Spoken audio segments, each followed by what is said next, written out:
Selamat malam, balik lagi di Dikdok, diskusi kalau dokter. Hari ini udah episode 125. Oke.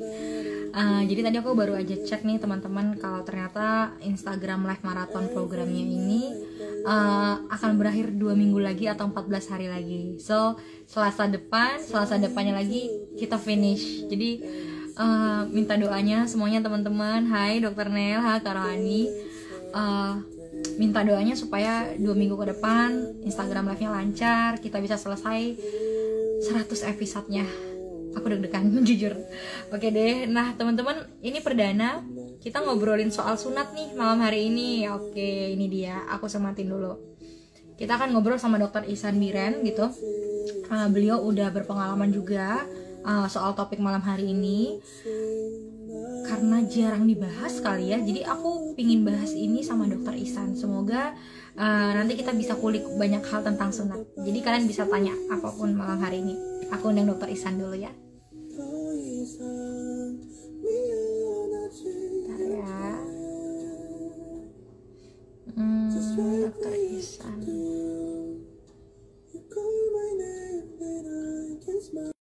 Amin, lancar maratonnya Kak, tambahin lagi Kak maratonnya. Wow, 100 hari aja udah encok. Ini aja udah ngantuk sih sebenarnya.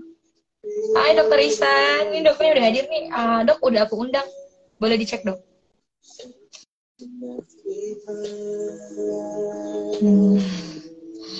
Aku belum mandi guys. Ada yang nanya tuh. Mandinya nanti. Habis live aja. Oke.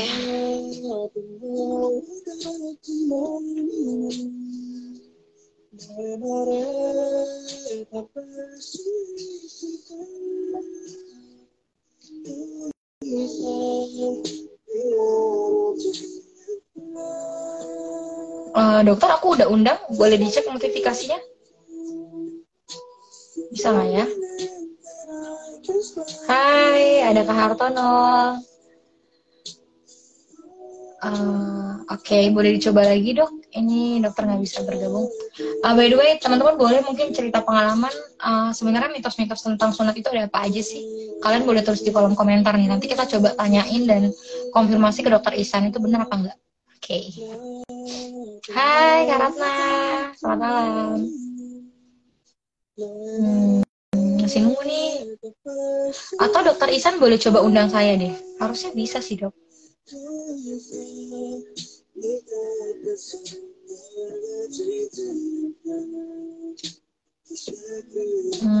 Sabar ya teman-teman, masih nunggu Dokter Ihsan.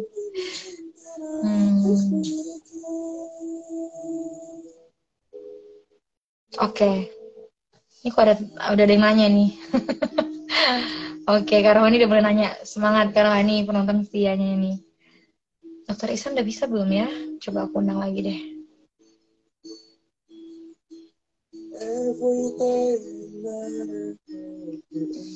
Dok, udah aku undang lagi. Boleh dicek lagi dokter?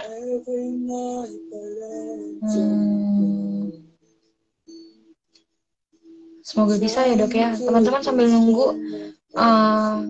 Kamu lagi ngapain sih? Kalian lagi ngapain nih? Ada yang udah mau tidur? Atau ada yang masih di jalan nih guys yang lagi nonton?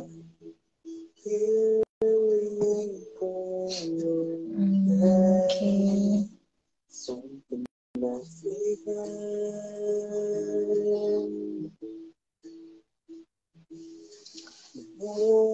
Sabar ya. Kita masih nunggu Dokter Ihsan. Oh, udah tersambung. Halo semuanya. Assalamualaikum. Waalaikumsalam Dokter Ihsan, barengan nih. Selamat malam Dokter Ihsan. Malam semuanya, Kak Ivo dan teman-teman semua peserta Dikdok dimanapun berada. Amin. Salam kenal dok. Nah ini teman-teman kita sebenarnya punya jadwal sebelum hari ini ya, cuman belum dapet jadwalnya. Terjadilah Instagram live-nya malam hari ini. Jadi Dokter Ihsan gitu ya, terima kasih banyak untuk waktunya malam hari ini dok, gitu udah mau disempatin ngobrol. Semoga nanti kita sebelum mulai obrolan ini topik yang kita bahas ini makin banyak yang tahu ya dok. Maksudnya dari yang tadi mungkin informasinya salah jadi tahu mana yang benar, atau yang tadinya nggak tahu jadi tahu. Nah kita kenalan dulu sama dokter Ihsan. Banyak yang langsung DM dok gara-gara ngobrolin sunat gitu ya, Oh kayak gitu, ini ya, ya, ya, ya. maksudnya untuk orang-orang kan kita tuh kayak di Indonesia tabu banget ya dok. Nah ngomongin kayak gini gitu, kayak sama-sama tahu tapi nggak mau dibahas. Padahal ini sebenarnya edukasi kesehatan ya dok, dan semua harus harus tahu gitu. Nah sebelum kita bahas ini sama dokter Ihsan, kita kenalan dulu. Dokter Ihsan ini kesibukannya ngapain aja? Sekarang di mana dok domisilinya? Domisili di Jakarta sebenarnya sekarang, di Jakarta Pusat, di Kemayoran. Namun saat ini lagi berada di kampung halaman di Aceh. Oh Jadi sudah beberapa masih hari. Makanya agak repot sedikit kan dari kemarin. Jadi ya juga. mudah-mudahan lah malam ini bisa sharing sama Kak Ivo dan teman-teman apa yang bisa kita sharing kan. Ah, Nah, gitu. kan kalau tadi teman-teman banyak yang kepoin juga dok, kayak dokter ini juga salah satu dokter yang melakukan tindakan sunat gitu, apa enggak gitu, itu salah satu pertanyaan tadi dari teman-teman, karena dia kepoin profil dokter mungkin ya gitu kan, kayaknya memang Benar-benar. topiknya malam hari ini tuh emang pas banget nih kalau dokter yang sharingin gitu. Oke deh, Siap. dok kita ngobrol ringan aja, santai Iya, aja, semoga sinyalnya baik. benar-benar. Iya, iya, Teman-teman boleh iya. nanya apapun sama dokter Ihsan. Kita mau nanya dulu nih dok, secara Mm-mm. medis gitu ya, sunat ini sebenarnya ada nggak sih gitu, dan kalau mungkin nama medisnya sebenarnya ada nggak sih, atau memang sunat namanya? Nah, memang gini, sebenarnya ada pro kontra mengenai sunat secara global ya. Saat ini memang sunat ini belum sepenuhnya diterima oleh semua negara. Kalau di negara Eropa dan Barat itu masih ada juga penolakan dan anti sirkumsisi. Jadi di medis itu namanya sirkumsisi. Sebenarnya tindakannya adalah tindakan invasif kecil, jadi tindakan medis, tetapi relatif tidak tidak besar lah. Maksudnya tindakannya sangat kecil, hanya memotong sedikit dari kulit maaf penis begitu ya, namanya preputium. Jadi kulit, jadi penis pada pria itu ada kulit yang menutup di bagian kepala, dan itu relatif Hmm. ukurannya berbeda-beda. Jadi ada yang panjangnya memang lebihnya itu banyak panjangnya, ada juga yang memang dari Sedikit. lahirnya sudah tidak terlalu panjang, sehingga relatif kalau misalnya kita sunat juga Hmm. tidak perlu banyak gitu, tergantung daerah mana gitu kan. Nah, tindakan Oke. ini juga eh, dari tadi tidak ada ukuran pasti yang harus kita potong sepanjang apa, Iya. tergantung dokter yang melakukannya, dan tergantung relatif lah, ini lebih ke spesifik seperti itu. Oke, berarti kayak tetap menyesuaikan sama kondisi penis yang akan di sirkum gitu ya dok, ya sirkumsis ya tadi namanya ya, sirkumsis. Ya, kalau dalam medis istilahnya itu sirkumsisi. Kalau Oke, kita kan sirkumsisi dok. sunat, Eh, benar-benar. Tadi kan itu fakta ya berarti dok, itu masih ada pro kontra. Nah, oke lah, mungkin di beberapa negara memang masih ada yang belum melakukan tindakan itu atau masih belum melegalkan gitu. Nah, untuk di Indonesia sendiri dok, sebenarnya tindakan sirkumsisi atau sunat ini legal nggak sih dok? Nah, kalau untuk legal, jadi kita berbicara dulu sunat itu sebenarnya apa? Tadi Nah, sudah saya jelasin. Sunat itu memotong sedikit bagian daripada ujung kulit penis kita, penis lelaki ya. Nah, karena oke. juga pada perempuan kan banyak isu itu, ada nggak sunat pada perempuan. Iya. Nah, pada perempuan ini secara medis itu tidak ada. Nah, dan secara Islam juga, kebetulan saya juga santri ya. Jadi saya cari referensi-referensi dalam literatur Islam juga. Kalau untuk perempuan sebenarnya nggak perlu disunat karena nggak ada yang mau dipotong juga. Jadi Iya. klitoris. Kalau pada lelaki itu gland penis. Jadi gland penis itu bagian kepala daripada ujung penis itu ditutupi oleh kulit kalau misalnya pada lelaki. Tapi kalau pada perempuan memang sudah tidak ada. Jadi tidak ada yang perlu disunat sebenarnya. Nah, Betul, betul. untuk sunat ini kan indikasinya banyak. Ada indikasi medis, misalnya pada anak-anak yang sering infeksi karena kulit bagian penis bagian ujungnya itu lengket, dan sehingga sering terjadi infeksi. Gejalanya sering panas, demam, terus kemerahan di bagian kemaluannya. Nah, itu sudah harus ada indikasi. Nah, itu sudah hukumnya wajib kalau misalnya dalam Islam. Memang harus ditindak karena bisa menimbulkan demam, gejala gejala infeksi lah pada umumnya kan. Tetapi ada juga indikasi lain, misalnya di daerah-daerah Muslim, karena juga beberapa pendapat ulama mayoritas hukumnya wajib sunat bagi lelaki. Walaupun itu juga masih ada beberapa pendapat yang mengatakan tidak. Nah, secara mayoritas hukumnya wajib. Nah, itu juga menjadi indikasi sunat di negara-negara Muslim, termasuk kita di Indonesia. Makanya kalau Muslim Indonesia hampir semuanya sunat pasti gitu. Begitu. Oke, oke. Itu kalau indikasinya. Ya dokter tadi juga jelasin, maksudnya secara indikasi ada dua gitu, maksudnya dok ya, alasan kenapa dilakukan sunat gitu ya. Nah dok, pertanyaannya sekarang boleh kita kayak perluas dari sisi secara medisnya dok. Ini kan juga pro kontra, bukan pro kontra ya, masih banyak yang belum tahu informasi soal sebenarnya kapan sih waktu yang tepat untuk seseorang melakukan sunat. Nah, kalau sekarang ya, kalau untuk tepatnya sebenarnya tidak ada waktu yang tepat. Memang dari kecil itu, mulai dari lahir, misalnya sekarang sudah banyak dilakukan sekaligus, misalnya sesar sekaligus kita di ruang operasi sudah banyak sekarang. Apalagi di kota-kota besar seperti Jakarta, misalnya contoh Rayanza, anak Raffi Ahmad misalnya itu langsung disunat beberapa. Karena saya juga nyunat beberapa anak artis seperti anaknya Bang Aldi Taher, itu saya yang sunat. Tapi dah usia 3 tahun, dah usia 4 tahun. Itu masalah umum sebenarnya relatif. Mulai dari lahir sudah bisa disunat dan tidak ada semakin cepat semakin bagus sih sebenarnya. Nggak ada bukti ilmiahnya maksudnya. Nggak ada bukti ilmiah bahwa semakin cepat semakin bagus, nggak ada. Tetapi kalau misalnya disunat mulai lahir juga nggak masalah begitu. Oke. Nah ini kan juga jadi kayak perdebatan orang ya dok. Kayak misalnya dulu mungkin dokter boleh sharing nggak sih perubahan apa ya, mungkin secara teknis, terus perubahan mungkin kayak dulu mungkin rata-rata sunat itu umur sekian, cuman mungkin perubahan sekarang udah ada yang dari bayi, dari lahir langsung gitu. Nah boleh dikasih tahu nggak historinya singkat aja dok, dulu tuh sunat zaman dulu tuh gimana sih, dokter tahu nggak?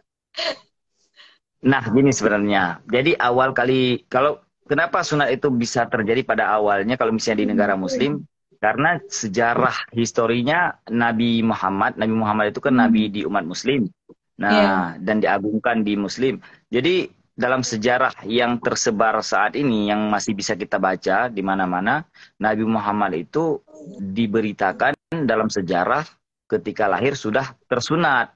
Nah, ketika saya hubungkan dengan fisiologis, artinya dengan keadaan fisiologis tubuh manusia, nah saya bayangin dan saya coba hubungkan, Nabi Muhammad pada saat itu dikatakan sudah tersunat. Nah, maksud sunat di sini apa? Maksud sunat di sini yaitu bagian kepala penis ini sudah terlihat maksudnya. Jadi sudah nggak lengket lagi sebenarnya.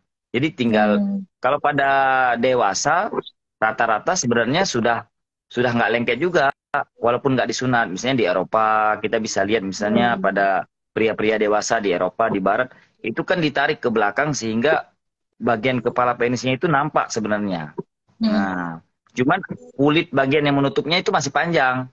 Nah, pada Nabi Muhammad, kalau saya coba analogikan, itu sudah pendek begitu, mungkin ya, sehingga dianggap sudah sunat.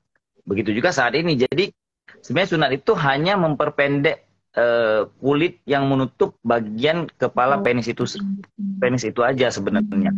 Masalah ukurannya relatif. Kadang ada yang kulitnya panjang, ada yang kulitnya misalnya 10 berapa ya? Misalnya 2,5 cm ya kita potong 2 cm. Tergantung. Karena kalau kependekan juga beresiko malah merusak fisiologis, merusak normalnya tubuh, bisa jadi sakit malah nyeri. Nah, makanya penting di sini pengetahuan dari operator maksudnya yang melakukan sunat. Di sini kalau untuk yang melakukan sunat siapa sih yang kompetensinya? Mulai dokter umum sebenarnya sudah berkompetensi, dokter umum itu sudah berkompetensi untuk melakukan sunat. Secara legalitas di luar dokter sebenarnya belum bisa secara hukum negara ya, karena tidak legal sebenarnya. Jadi yang legal itu mulai dokter umum, dokter bedah plastik. Tetapi mulai dokter umum itu sebenarnya sudah indikasi karena ini tindakan kecil sebenarnya. Nah, resikonya apa ketika yang melakukannya ini bukan di tenaga medis yang profesional, resikonya infeksi. Lagi-lagi kalau sudah ada bagian yang harus dipotong, luka, keluar darah, apalagi ada suntik-suntikan. Nah, ini sangat beresiko terjadinya infeksi. Nah, masyarakat awam ini kadang-kadang tidak mengerti, apalagi di daerah kampung atau pedesaan yang jauh dari fasilitas lengkap medis misalnya. Ya, kita juga maklumin, mungkin dari zaman dulu juga tenaga medis kita masih kurang. Tetapi kalau saat ini kan sudah banyak, puskesmas sudah lengkap, dokter-dokter sudah ada, mudah-mudahan bisa kejangkau di daerah-daerah terpencil seperti itu. Oke. Dokter, thank you. Tadi kan dokter sempat juga bilang resikonya ya kalau ini dilakukan oleh orang yang bukan profesional, dalam arti tidak seharusnya atau tidak ada izinnya sebenarnya secara legalitas negara gitu ya dok ya. Nah, manfaatnya dok, boleh di-sharingin nggak? Manfaat melakukan sunat ini apa sih? Mungkin secara agama boleh, dari sudut pandang agama, sama nanti mungkin dari sudut pandang kesehatan tadi gitu.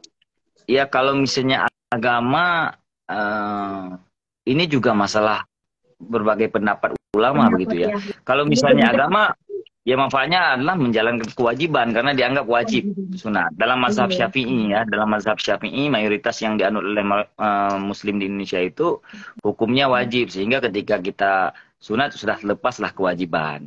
Nah, sebenarnya jadi kalau misalnya nggak sunat, pada beberapa anak itu kan lengket. Ketika lengket, ada kotoran-kotoran yang masih berada di situ, sehingga dianggap tidak suci ketika sholat, ketika beribadah. Sehingga, tapi kalau misalnya nggak disunat, tapi sudah nggak lengket lagi, itu juga nggak ada kotoran lagi sebenarnya. Nggak ada masalah secara kalau misalnya alasannya adalah kotoran. Jadi sebenarnya ya ikut perintah aja lah. Kalau misalnya dianggap sebagai sebuah kewajiban, kalau muslimin ya sunat begitu ya.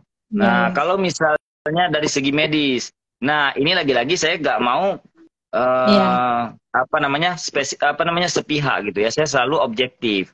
Nah, memang ada literasi yang muncul, sering terjadi kanker penis ketika pada orang-orang yang tidak disunat. Ternyata setelah diteliti ulang juga belum bisa dibuktikan sepenuhnya bahwa yang nggak sunat itu terjadi cancer atau kanker. Jadi lebih ke masih belum saya bisa putuskan lah kalau misalnya manfaat medisnya. Tapi tentu lebih sehat, lebih bersih itu udah pasti, karena sudah lebih nggak klewer-klewer jadi kulit ujungnya itu. Oke dok, thank you dok. Nah, ini tadi dokter di awal tuh sempat bilang kan kayak yang melakukannya operator harusnya mengerti, karena tadi ya maksudnya tidak ada ukuran pasti seberapa panjang sih saat melakukan sirkumsisi atau sunat ini gitu ya. Nah sekarang pertanyaannya untuk mungkin para orang tua gitu ya, atau yang lagi persiapan menjadi orang tua, mungkin sudah berpikir nanti anaknya akan dilakukan sunat. Nah, apa sih yang wajib orang tua ketahui atau seseorang ketahui saat ada rencana ingin dilakukan sunat gitu? Nah, yang perlu orang tua ketahui, kalau dari saya pribadi, mudah-mudahan ini informasi juga bermanfaat. Orang tua harus mencari tenaga yang memang betul-betul profesional dan sudah pengalaman untuk sunat. Karena sunat ini sebenarnya tindakan yang sakral, karena seumur hidup sekali. Jadi bukan asal-asalan. Malah kan sekarang banyak itu sunatan gratis atau apa. Tapi kan masalahnya yang lakukan siapa gitu. Dan bagaimana, apa itu uji coba, apakah hanya... Kita nggak tahu. Nah, kalau kita memang betul-betul mau menjadikan ini sebuah tindakan yang sakral untuk anak cucu kita, apalagi cucu kesayangan, anak kesayangan, tentu kita akan memilih lebih selektif. Nah, cara memilihnya adalah dengan melihat track record dari tenaga ahli yang kita pilih. Nah, untuk saat ini memang belum ketat-ketat banget di Indonesia secara hukum. Semua masih boleh, bahkan selain dokter juga banyak yang melakukan sunat. Nah, tapi secara legalitas hukum, yang pertama secara legalitas ya, mengenai kompetensi, mulai dokter umum itu sudah bisa sunat. Tapi ada yang memang fokus di sunat. Nah, tentu akan berbeda skillnya, keahliannya, profesionalitasnya, jam terbangnya. Nah, itu juga perlu diperhatikan oleh Bapak Ibu yang akan memilih tenaga yang akan melakukan sunat pada anak atau cucunya. Kemudian apa efeknya? Efeknya lebih ke estetika nanti, ke hasil dari sunat itu. Kalau misalnya semakin ahli itu semakin rapi. Nah, lebih ke sana nanti. Karena kadang-kadang, nah ini yang terjadi di Indonesia. Kadang-kadang waktu kita udah dewasa baru sadar, wah ini rusak. Tapi udah malu gitu. Udah paling harus diperbaiki lagi supaya lebih rapi, lebih estetis gitu kan. Ya udah terlambat karena sekali seumur hidup. Nah, begitu. Jadi kadang-kadang kecewanya anak ketika dia udah dewasa, yang melakukan sunat dulu ibunya gitu, ibu sama ayahnya bawa kemana gitu kan. Tapi yang dirugikan adalah anak itu ketika mereka dewasa, ketika sudah bersuami istri, kadang-kadang nggak rapi, bergelombang dan lain sebagainya. Bisa juga ada yang sampai insecure, malu sama istri dan lain sebagainya begitu. Lebih ke efek estetika sebenarnya. Maksudnya walaupun secara estetika, tapi itu mempengaruhi kehidupan selanjutnya, dok. Maksudnya nanti mungkin setelah dewasa, menikah, berkeluarga gitu ya. Iya. Wow. Karena kan bukan dia sendiri lagi yang lihat, kan ada yang melihat lain gitu kan. Terus efek paling parahnya kalau misalnya salah tindakan ya, atau bukan ahlinya yang tindak, memang ada resiko-resikonya juga. Misalnya kepotong kepalanya, ya itu kan udah fatal banget. Itu banyak terjadi kalau dulu-dulu. Kalau sekarang sudah jarang sih sebenarnya. Nah itu akibat dari salah pilih tenaga ahli yang melakukan sunat terhadap anak atau cucu-cucunya itu. Oke. Nah teman-teman, semoga dengerin ya, ini informasinya bagus banget. Dok, lagi dok, saya nanya dok, untuk mungkin orang-orang yang nggak tahu gitu ya, mungkin orang-orang yang mungkin ya nggak pernah dapat informasi ini, sebenarnya tindakan sunat ini baik yang ada ini nggak sih, kalau sekarang kan kalau di dalam bedah itu kan ada yang operasi biasa gitu, sekarang udah ada pakai laser gitu bahasanya gitu kan, kayak intinya ini mengurangi rasa sakit. Saya yakin juga dalam tindakan sunat pasti makin banyak ya, maksudnya improve yang dilakukan oleh tenaga kesehatan. Apa aja sih dok improve-nya, dan mungkin bisa di-compare sama durasinya, mungkin yang harusnya tadi 30 menit sekarang cuma berapa menit gitu. Ya. Nah jadi gini, sekarang ini kan masalah marketing aja sebenarnya, masalah iklan ya. Tapi secara dasar, nah saya mau jelaskan begini, saya sederhanain ya. Sebenarnya simpelnya adalah sunat itu kan memotong kulit yang menutup bagian ujung dari penis tadi. Nah bagian ujungnya dipotong. Nah sebenarnya sederhana sekali, hanya dipotong seperti potong kuku sebenarnya. Nah beda sedikit, ya seperti potong kuku aja, sedikit bagian tubuh gitu ya. Nah kalau ini agak berbeda sedikit, ada kulit dipotong sedikit. Nah sebenarnya tindakan ini tindakan yang sangat sederhana. Nah tapi kesannya seperti tindakan hebat apabila dilakukan di ruang bedah, perlu asisten sampai berapa orang. Misalnya kita lihat beberapa tindakan, sebenarnya satu orang saja dokter sudah bisa melakukannya sebenarnya tanpa asisten. Kalau ada asisten satu sih lebih memudahkan biar cepat sebenarnya. Nah sekarang muncullah iklan daripada, nah ini kan masalah usaha bisnis, saya juga melakukannya sebenarnya. Cuma kan secara transparan saya harus mengatakan bahwa ini hanya improvisasi dari marketing. Nah sekarang muncul sunat modern misalnya, katanya sunat modern. Sebenarnya itu adalah sunat yang dilakukan dengan bukan dengan gunting atau dengan pisau bedah, tapi lebih ke alat bantu, dipotongnya dengan kauter. Nah, karena kadang merah, warnanya merah, sehingga disebut dengan laser. Padahal pada dasarnya laser itu berbeda. Ada memang yang laser, untuk di Indonesia belum banyak yang melakukan. Paling satu ada laser tenaga, apa namanya, sinar laser itu kan bisa memotong. Dan secara ilmiah, potongan yang paling bagus hasilnya dari sinar laser, karena lebih cepat dan lebih tajam begitu. Kemudian pisau bedah, kemudian juga gunting. Kalau misalnya pakai pisau bedah atau gunting kan keluar darah. Nah kalau pakai laser dan kauter ini langsung terkoagulasi dia, jadi langsung mengumpal, jadi nggak keluar darah. Nah yang paling mudah didapat sekarang adalah kauter. Nah dia dengan tembaga yang dipanaskan, jadi warnanya merah. Dipanaskan melalui tenaga listrik. Nah ini yang banyak sekarang dipakai oleh tenaga medis di Indonesia. Nah itu kauter sebenarnya, cuman karena merah dibilanglah laser. Kemudian kan sekarang kemudian banyak sekarang iklan-iklan sunat tanpa sakit dan lain sebagainya. Nah sebenarnya tanpa sakit itu di metode anestesinya, di metode pembiusannya, bagaimana cara supaya tidak sakit dan minimal. Nah berbagai macam lah dilakukan uji coba juga sebenarnya, belum ada yang pasti. Ada yang sekarang lebih up to date lagi, itu hipnoterapi. Nah pada beberapa pasien, terutama anak-anak yang tidak kooperatif, itu juga sulit dilakukan hipnoterapi lebih ke mainkan apa namanya, alam bawah sadar ya, seperti kita hipnotis lah seperti itu ya. Nah hipnoterapi ketika dia sudah alam bawah sadarnya diambil alih oleh operator dengan operatornya itu sudah belajar hipnotis misalnya. Cuma pada beberapa pasien juga tidak bisa diaplikasikan karena masalah kooperatif tadi tidak semua juga bisa dilakukan. Cuman pada beberapa memang bisa seperti itu. Kemudian untuk yang lain bius ya seperti pada umumnya. Nah, ini tindakan-tindakan sederhana sebenarnya. Jadi biusnya bius lokal aja. Nah, kalau misalnya saya itu biusnya bius lokal. Jadi bagian penis itu bagian kemaluannya itu di pangkalnya kita blok. Itu kalau misalnya tenaganya ahli tahu tempat bloknya yang potensial, ya sekali suntik sebenarnya sudah nggak perlu, sudah selesai sekali suntik aja. Tapi ada juga yang suntiknya sampai 8 kali, 10 kali, ya tergantung lah bagaimana skill dan keahlian daripada tenaga yang melakukannya.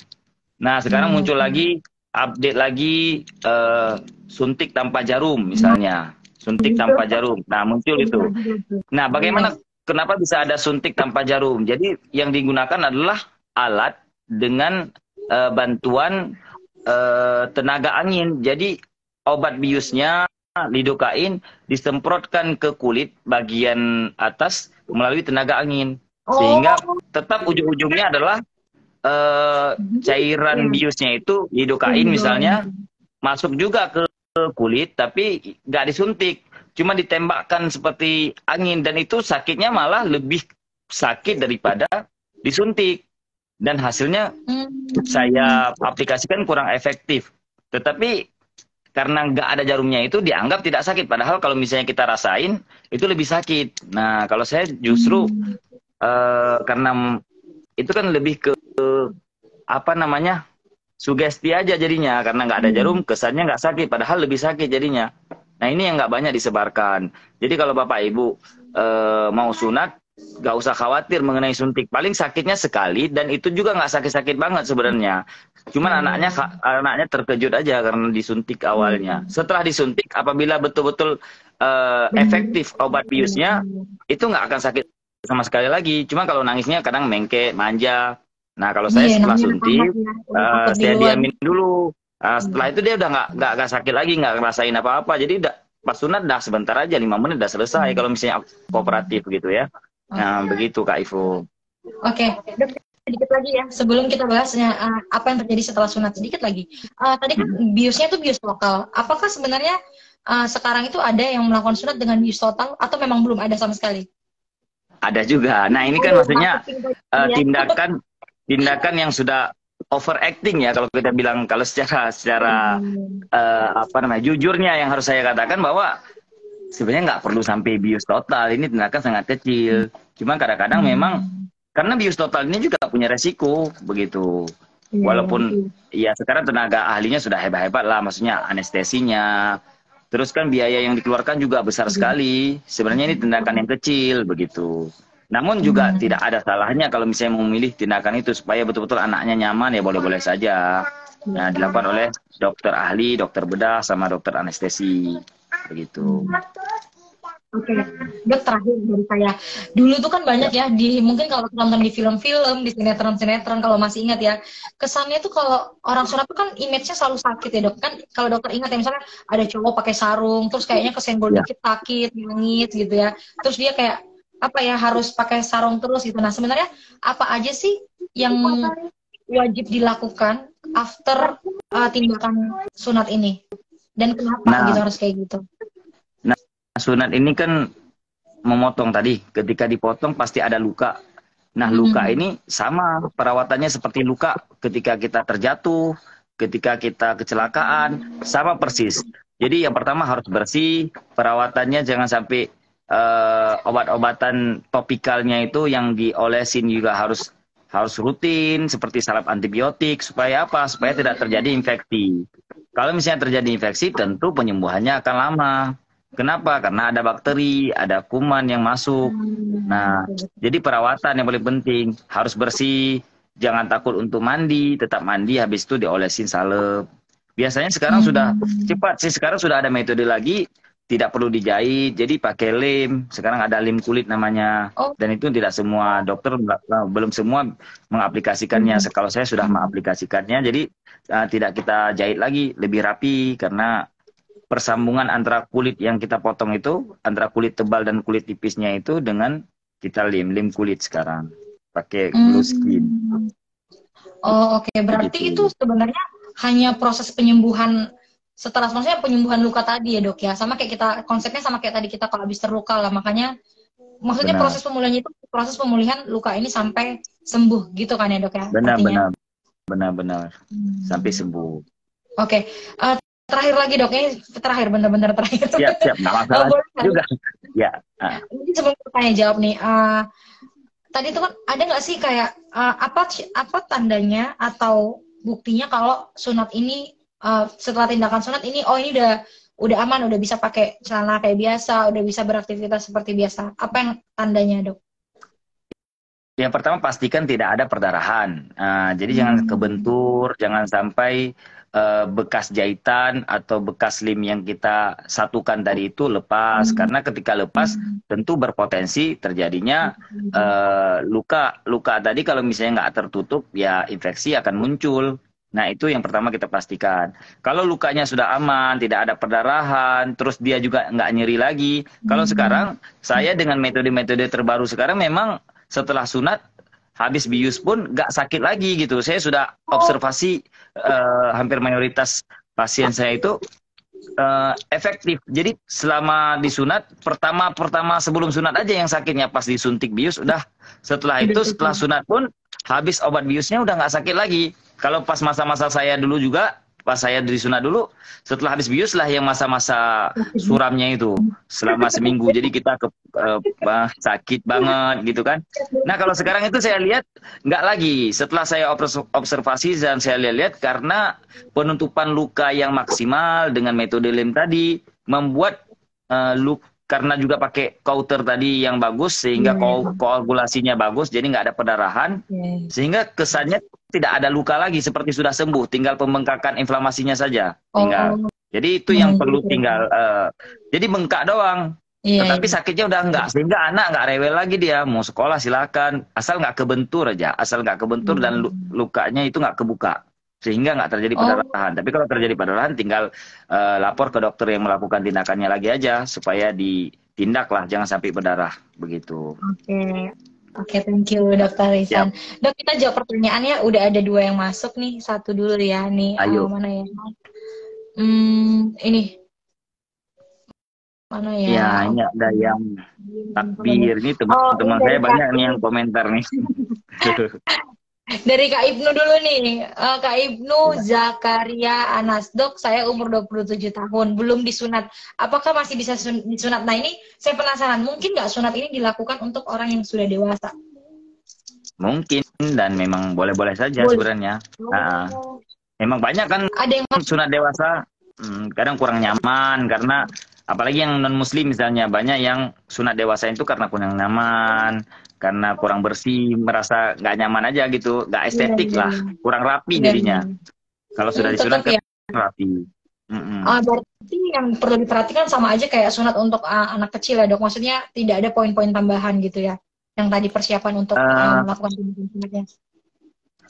Cuman faktor pembekuan darah dan faktor-faktor labnya harus kalau dewasa memang harus agak ribet dikit lah, harus dicek lengkap supaya, karena kan faktor-faktornya berbeda. Takutnya pembekuan darahnya nggak cepat dan lain-lain, itu membuat resiko tindakan nanti.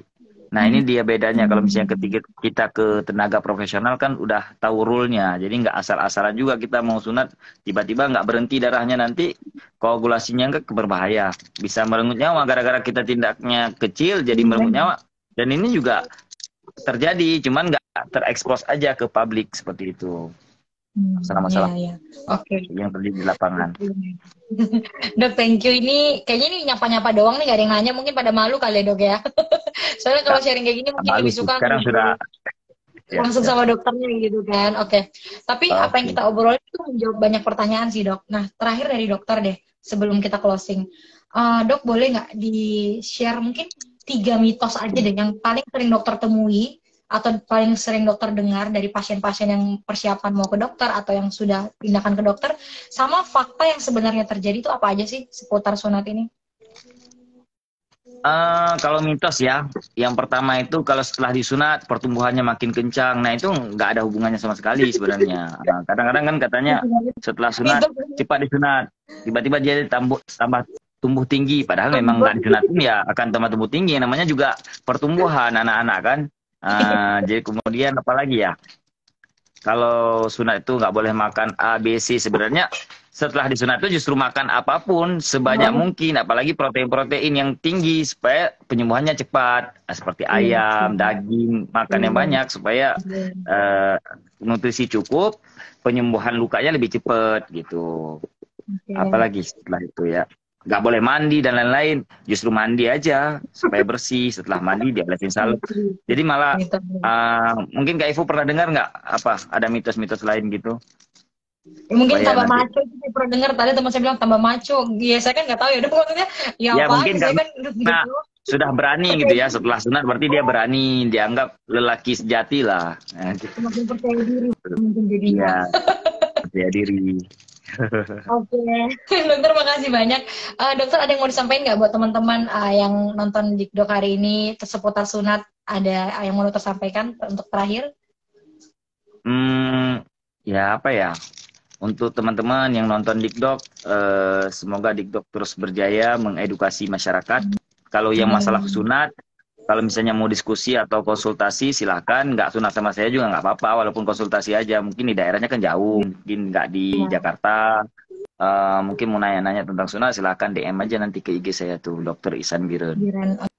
Oke, jangan lupa guys di follow dan saya suka banget Dokter Ihsan. Ihsan sangat terbuka banget ya untuk kita tanya-tanya. Jadi kalian boleh DM. Mungkin kalau dibalas agak lama berarti lagi di kampung guys, nggak apa-apa. Lagi di Aceh liburan Ya, guys, jangan di minta kampung. maaf. Saya minta maaf juga. Ini ada dokter bedah nih, ada dokter apa namanya Oh, Indra. Beliau juga banyak oh, melakukan sunat sama dokter ahli. Jadi sunat ini banyaklah dokter bedah plastik juga banyak melakukan tindakan sunat dan tentunya masalah estetik ini semakin estetik ya semakin bagus ya hasilnya. oke deh. Jadi teman-teman, silakan terakhir dokter kalau ada teman-teman yang mau langsung kunjungan nanti setelah lebaran, setelah dokter libur kita balik ke Jakarta, bisa mengunjungi dokter ke klinik apa atau tempat prakteknya di mana dok? Biar teman-teman tahu. Saya ada beberapa tempat untuk sunat, tapi kalau misalnya di Jakarta di Kemayoran di Jakarta Pusat, nanti bisa Oke. DM ke akun IG Sunat Oh, Center by Dr. Ihsan Biren. oh, oke. Nah, Boleh dicek ya guys, itu ada tempatnya kalau kalian butuh informasi atau butuh tempat rekomendasi, boleh dicobain atau konsultasi dulu aja lah minimal biar tahu informasinya. Baiklah, siap, siap, dokter, siap. makasih banyak maaf mengganggu liburannya bersama keluarga di Aceh. Enak banget ya di Aceh. Sama-sama. Dokter selamat berlibur. Semoga apa yang kita obrolin sama kayak tadi kata dokter bisa membantu teman-teman mengetahui lebih banyak hal lagi dan jangan takut, jangan salah cari informasi soal kesehatan gitu ya. Oke deh. Dokter Isan dan Uh, teman-teman makasih banyak. Kita harus pamit malam hari ini. Selamat malam semuanya. Saya dan Dokter Isan pamit. Dadah. Saya pamit ya dadah dok. semuanya. Wassalamualaikum Ya, warahmatullahi wabarakatuh. Waalaikumsalam warahmatullahi wabarakatuh.